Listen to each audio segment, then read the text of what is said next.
Heading upstream now on BBC Two.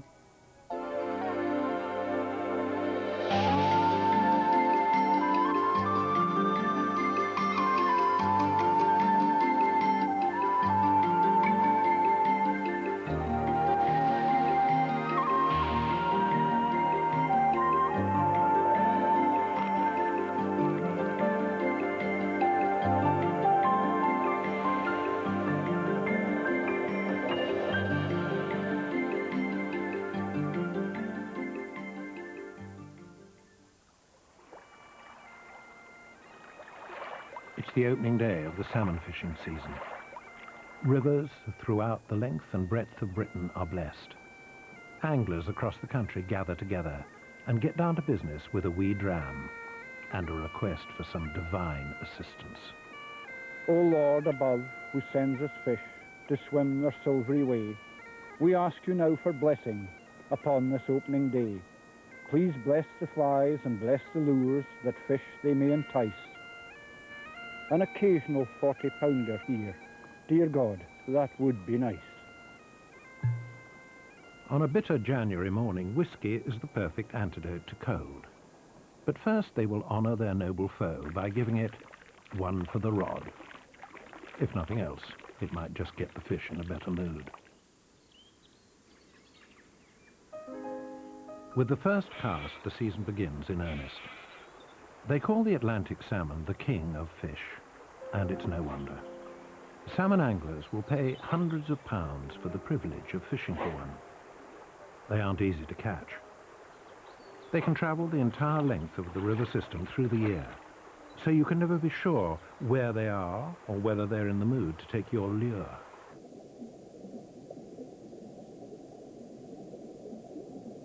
To catch your fish, you must first do your homework. It's essential to be able to read the river like a book. An intimate knowledge of its natural history can mean the difference between success and failure. One man who makes his living reading this part of the River Wye is fishing gilly George Woodward. Ever since I was a small child, I've always been interested in fishing. Actually, I can't remember a time when I didn't fish by either a little net or small rod and line. Got very friendly with the two gillies that was working here in those days, helped them out for a period of time. And when one of the old gillies retired, I got the opportunity to become a full-time gilly on the river. Right, let's go and see what we can do.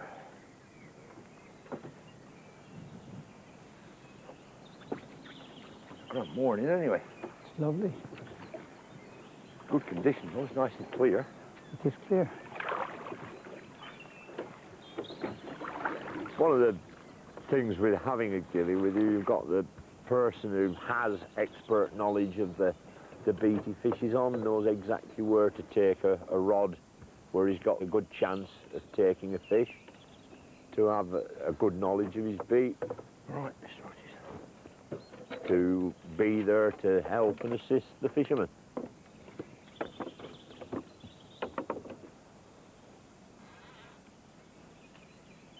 We had 28 and a half pounder at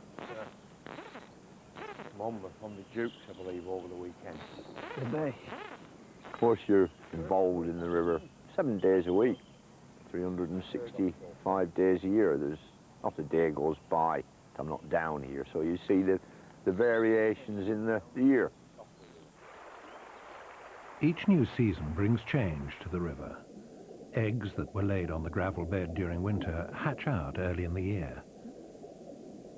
Although tiny, these fry are the key to a successful season.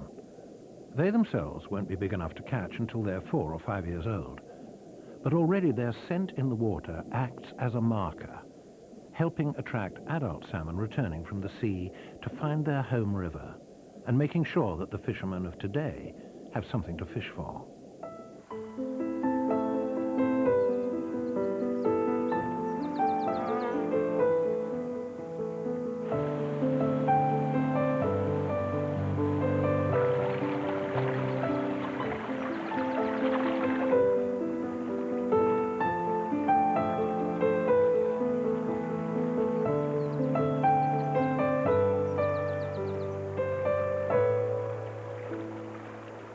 During the first quarter of the year, the spring fish run upriver.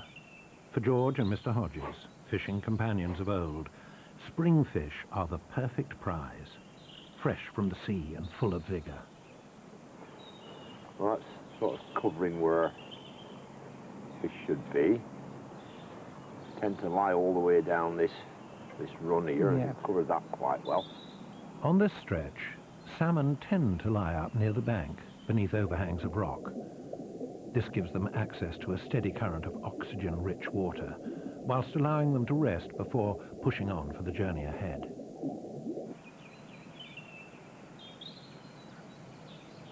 It also gives the experienced fisherman a clue as to where to try his luck. Keep your eye up and down in the pool there, just in case we can see anything. Towards the rock there.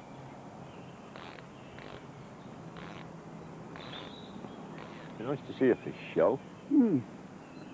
At least it gives you that encouragement then, you know there's one there, gets the adrenaline going, and there's a chance for us. But just because you can see a fish doesn't mean that it will deign to take your particular lure. What's your theory, Mr. Hodges, why a fish takes a fly or a lure or a bait when, as we know as fishermen, once our Atlantic salmon enter fresh water, they cease to feed? I think it's in anger. It sees something passing by. It hasn't got a hand to put up to catch hold of it, so it takes it in its mouth.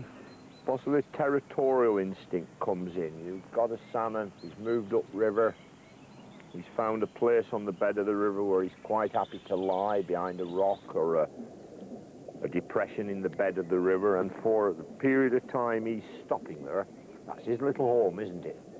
And he doesn't really want anything else interfering with him, and he's quite happily led there at peace with the world. All of a sudden, around the front of his nose comes something flickering and dancing. And he thinks, I'm not getting that in my nest or my bed or whatever he terms it. Boom. No one really knows why the fish bite when they don't eat. But what George does know is that these spring fish lie up in deep water, so it's time to make an adjustment. We'll just retie your lure and put a heavier weight on, Mr. Hodges. Thank you. When I first saw one, I thought, I'm not going to catch a bloody salmon on that damn thing, but they really are quite effective. The adult salmon may not feed in the river, but the young fish do. After 2 years as fry, the little salmon change. They are now known to fishing folk as par. They spend their time in the riffles and runs of the river, feeding on anything small and tasty that comes their way. They're not the only ones interested in a fish supper. On some parts of the Wye, they share the water with an animal who is extremely fond of all things fishy.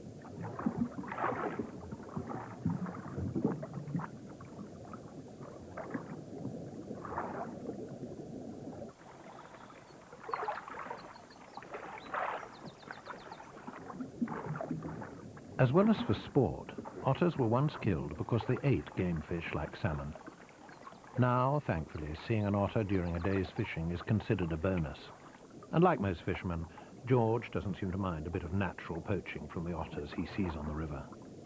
On beats in the river, particularly the upper Wye, where there are quite a few otters, they'll leave the track along the riverbank, footprints in the mud. You'll also see where they've caught fish and the occasional salmon.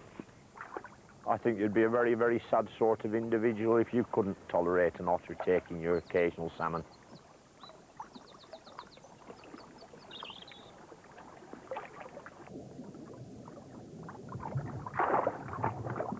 After all, watching wildlife is one of the best ways to while away the time as you wait for the salmon to take. And whitetails down there, all the time after those flies that are hatching. Must eat millions in a week. Because the nymph of those flies spend a period of time as a nymph on the bed of the river. And as they start to mature get ready for hatching, to swim up to the surface of the water, hatch out on the surface, take off to fly off, and that's when those whitetails are waiting for them. I always feel sorry for the poor mayflies, because their mayfly nymphs can spend about 3 years on the bed of the river, slowly growing, and they only live 24 hours. Just imagine a poor old mayfly, all it wants to do is survive. It survives everything on the bed of the river, all the fish that want to eat it. Starts to swim up as a nymph, thinking, right, get to the surface of the water, I'm going to hatch out, have my full 24 hours bonking, reproduce my kind, and then I'm going to die, but I'll be happy.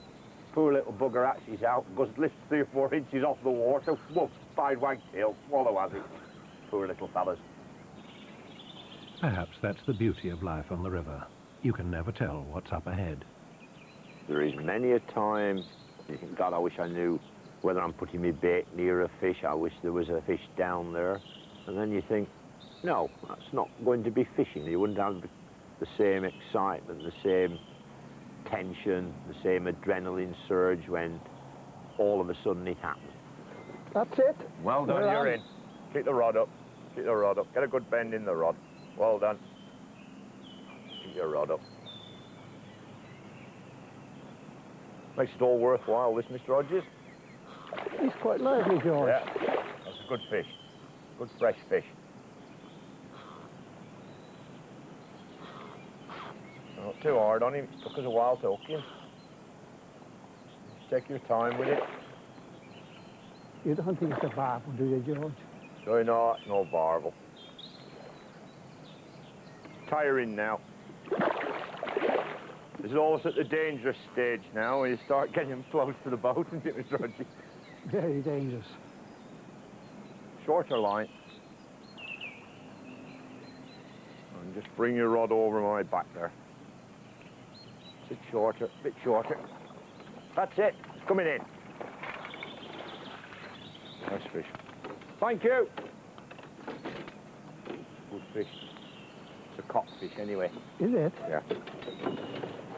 Well done, Mr. Rogers. There we are. Nice, fresh fly salmon. What a lovely fish. Sea rice all over him, look.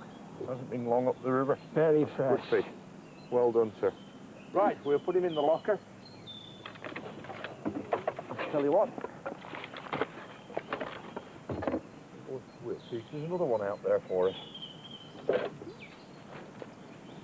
That's another thing about fishing. That might be the only one of the day. It might be just the start. A couple more, you never knows. The river looks good.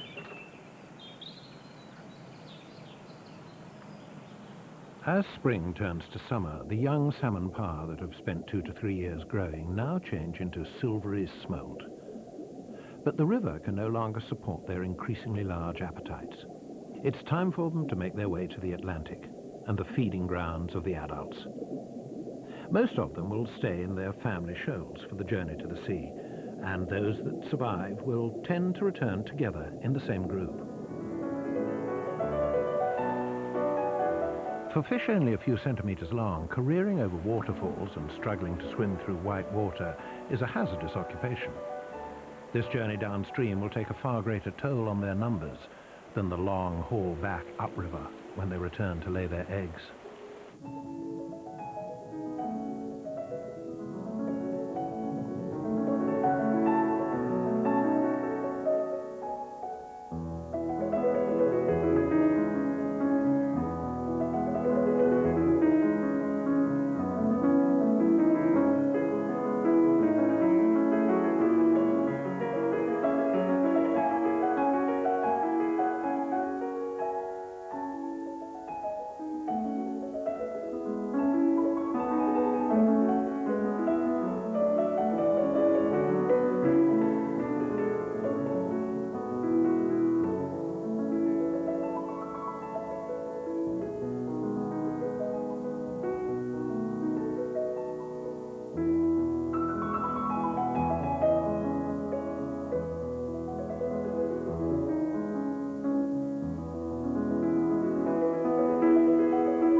As the smolt head out to sea, George and Mr. Hodges are pondering the meaning of life.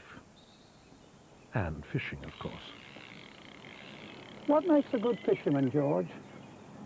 That's a damn good question, Mr. Hodges. Good fisherman. Well, if skill, patience, ingenuity and intelligence made a good fisherman, why the hell do women catch them? What does Mary McCallum think of that? I think women are better than men at fishing, although it's a sweeping generalisation, is that women have far more patience and tenacity than men. They spend more time with their fly in the water, and so consequently they stand a better chance of catching a fish. Most of the men I know spend far too much time contemplating which fly to put on, which bank to fish from, which spot to choose, whether to have another coffee before they start, whether to have a quick 40 winks after lunch. But I think a lot of women, because they're so practical, will just get on with the job. Controversial stuff. But it's true that women seem to catch the biggest fish.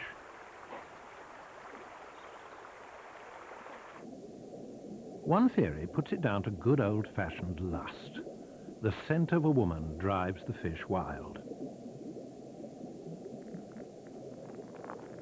The theory goes that we all give off chemicals called pheromones, different ones depending on if we're male or female.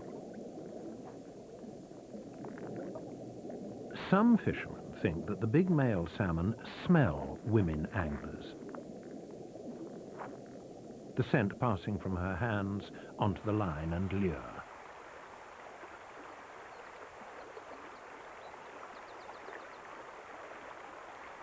This feminine fragrance sends the male fish into such a frenzy that he takes the lure. The record for the biggest salmon, I'm delighted to say, was caught by a lady, very famous fisher, Miss Georgina Ballantyne. It was about 64 pounds in weight. But who knows, there might be another one just around the bend in the river. So, the moral of this story, gentlemen, is put away your fishing toys. If you want to catch a fish to rival Miss Ballantyne's 4.5-foot monster, perhaps you should ask a woman to lend you a hand.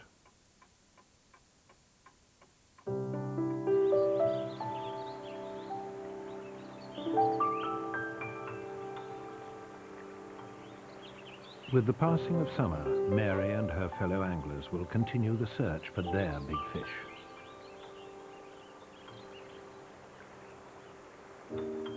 After all, he must be out there somewhere, waiting for them.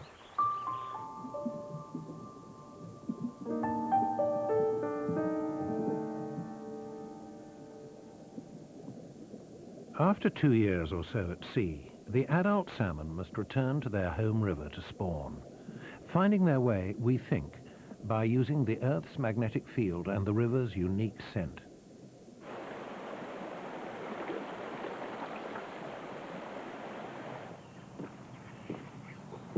This is the time of year when George is at his busiest, as the bulk of the fish begin their difficult journey back upriver. Once your salmon has entered the river system, you've got a predation possibly with small salmon, with mink. The occasional fish are taken by otters. Quite a large percentage are taken by salmon anglers, and also we've got the problem on the Wye of poaching.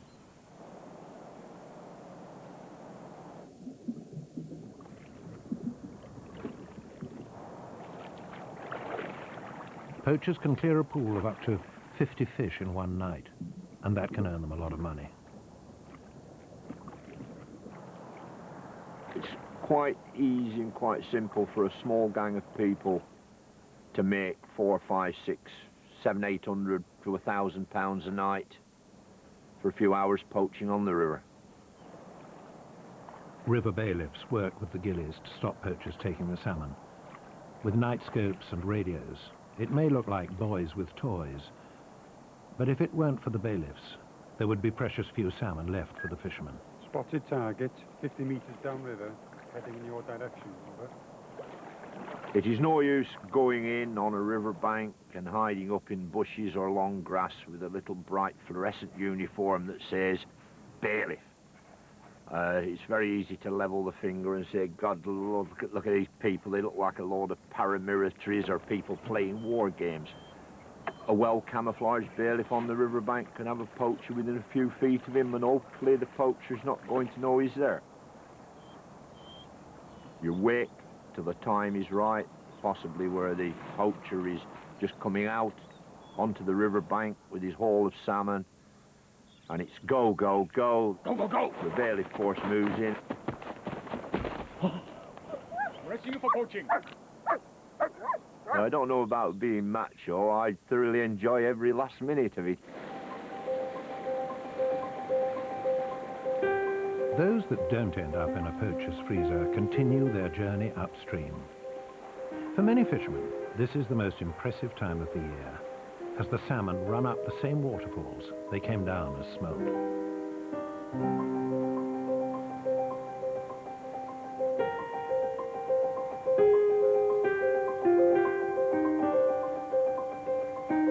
They don't all make it up the waterfalls. Some just don't have enough energy and will die of exhaustion on the way.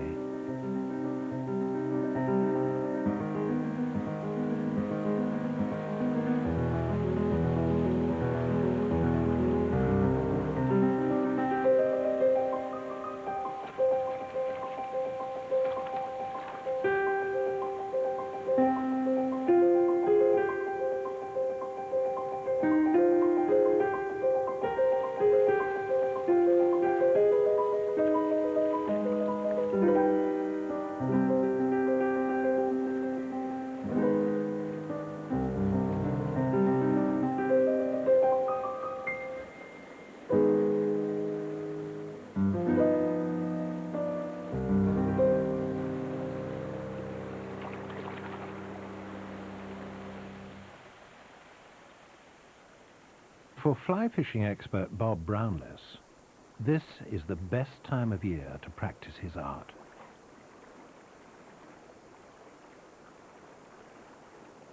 The lovely thing about fly fishing is the fact that your rod becomes an extension of your arm, and every time you're trying to get the fly just a little bit further or drop her into a nice spot just beside a stone and fooling the fish into thinking it's a natural fly.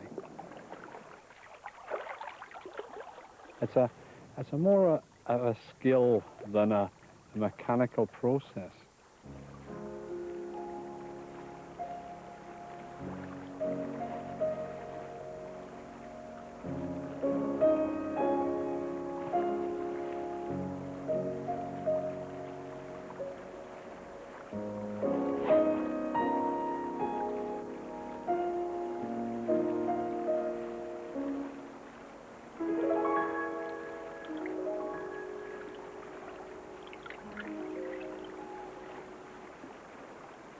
Of course, when you do get the strike of a salmon, it's the ultimate way to catch a salmon with a screaming reel, you know?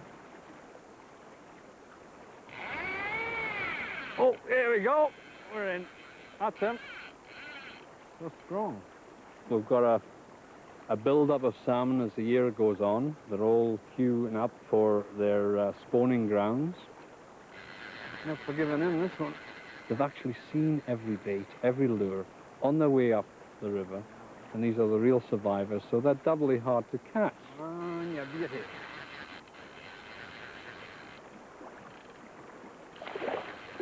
Coming up for you, I think, Mary. Must be the pheromones, eh? I reckon. Eh? It's the secret dropper. Yeah. He's going to come down this side. No! He's coming towards us. Oh, he's way back out again. I mean, I've had about over 3,000 fish in my life, and I still get the same thrill out of it. It's just fantastic, you know? The thing is, you can go for days and days, sometimes weeks and weeks, and not get a salmon. And then when you do, it's such a surprise, you know?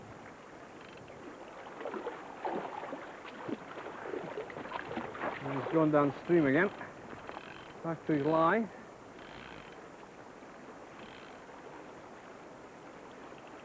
right that goes under this boat. You got that? Yep. Thank you.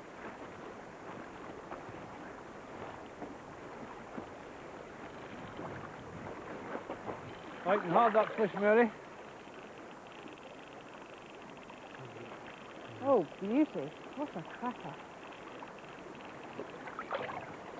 Yeah. Well done, that man. What a cracker. You read beauty. There you go. One salmon. Once you've caught your first salmon, the bug doesn't leave you. You've got to be out there in all weathers, all conditions, from January through to November, chasing the elusive salmon.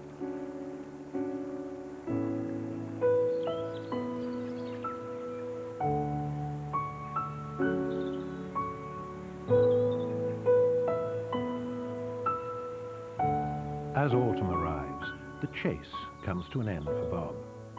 For him and his fellow fishermen across the country, it is time to pack up and head for home.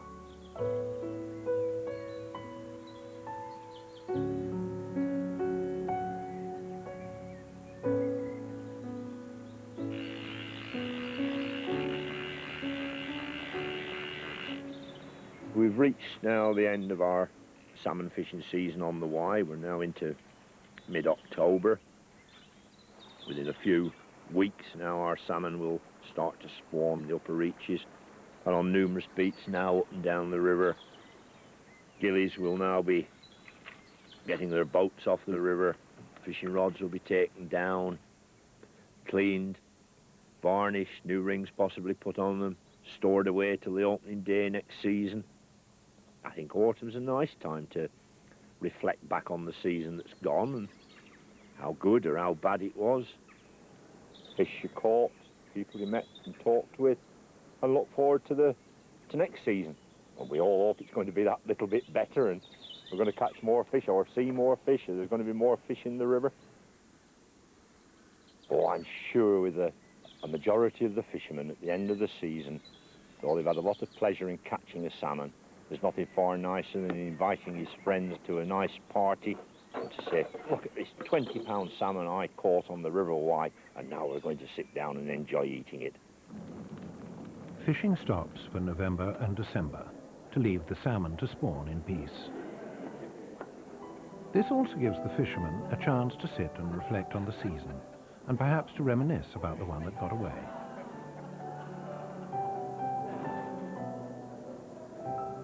And to sample what they've spent all those months fishing for.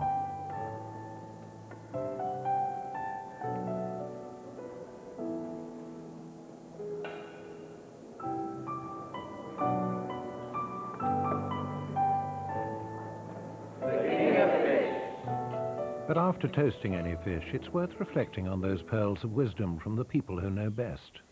You've never caught a fish till you've got it on the plate with the chips around it. How true.